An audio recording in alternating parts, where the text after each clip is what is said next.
Welcome, hungry people. Today we're trimming the brisket.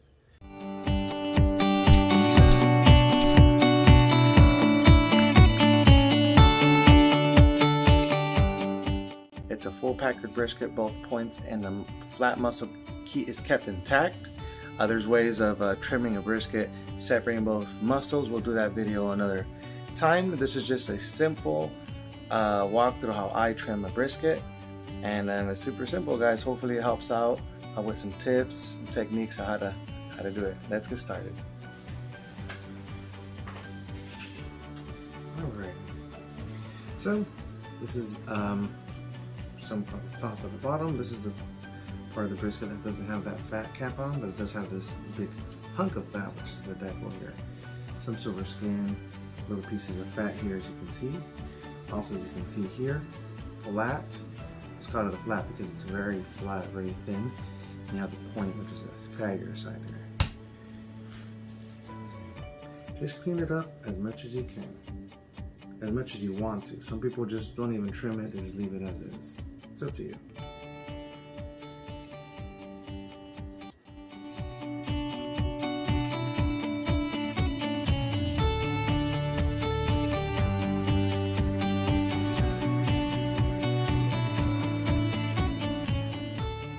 I need a bigger cutting board or a smaller brisket, and I think the answer is a bigger cutting board.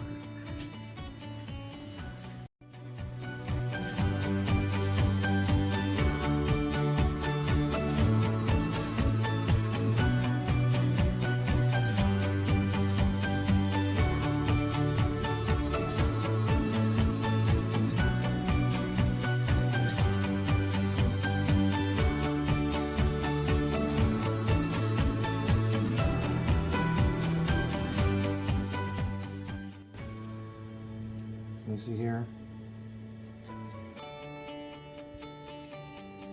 no meat, just fat.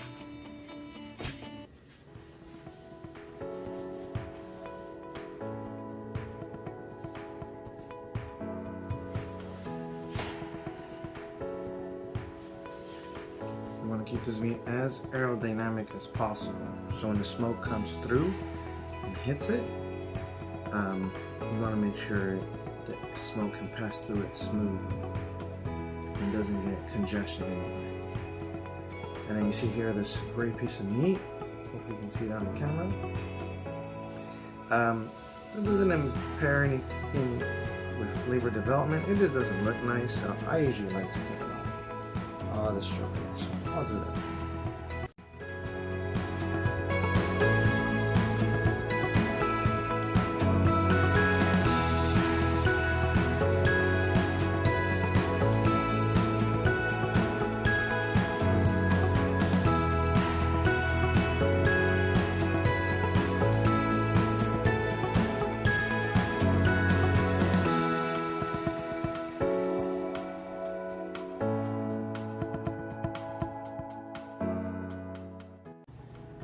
So Big Mo Carson, what he does is he always likes to do a little slit just to indicate where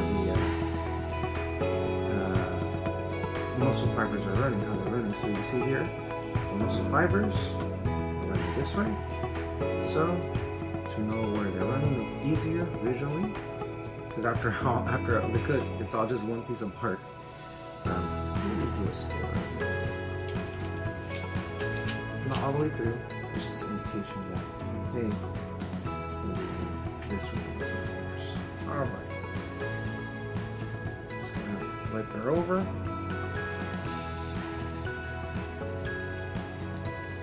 There's a lot of fat here we're going to be trimming off. You can see.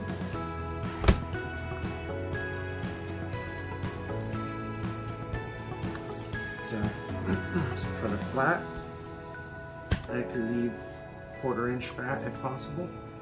For the point, almost remove it all. Reason why is there's so much intramuscular fat over here, you don't need this extra fat. It won't actually render too well. The point, you need that extra fat for moisture control. You don't want to overcook and dry out this piece.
it comes through the camera or not, but there are like these spots where it's kind of like a membrane-y, thick, I don't want to say leathery, but like piece of fat. So it's not like this type of fat. It's more of a chewy fat. It does render, but then I feel like it could get essentially like leathery and chewy, and this type of fat doesn't render well. That's why I like to always remove it. You see how I removed it over here, but then there's still this fat here left over. This is nice, soft, tender fat. Like I said, it's here for more thickness than any, but I always try to leave that fat on there, that 1/4 inch of fat. And then you see here the point muscle. Let me double check it real quick, but I think we're pretty much done here, guys.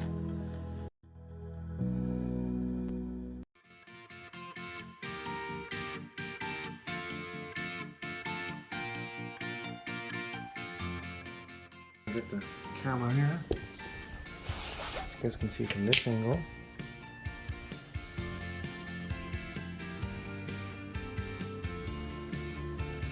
Just turn this baby around.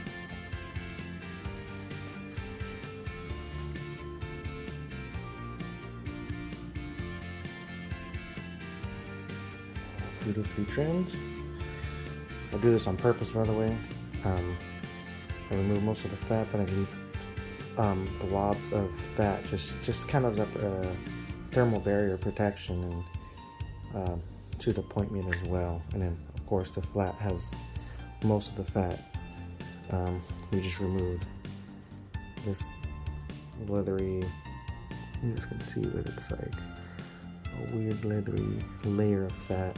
And I removed it, and look, nice and soft, glistening fat, kind of melting already just by the touch. That's the fat we want to render down and enjoy in our brisket. Always slap the meat. Anyway, well guys, let me see, turn around the camera. Well guys, I hope the tutorial helped. You know, I'm always learning, still open to learning, gaining that knowledge, right? So thank you very much guys for watching. If you enjoyed the video, hit the subscribe button, the like button, hit that notification bell. Comment down below what you want to see me cook next, or trim, or the tips and techniques. Hopefully with this brisket here, we're going to be making some beautiful brisket sandwiches, and that's coming up in the next video. Alrighty guys, thank you very much for watching, and remember, stay hungry.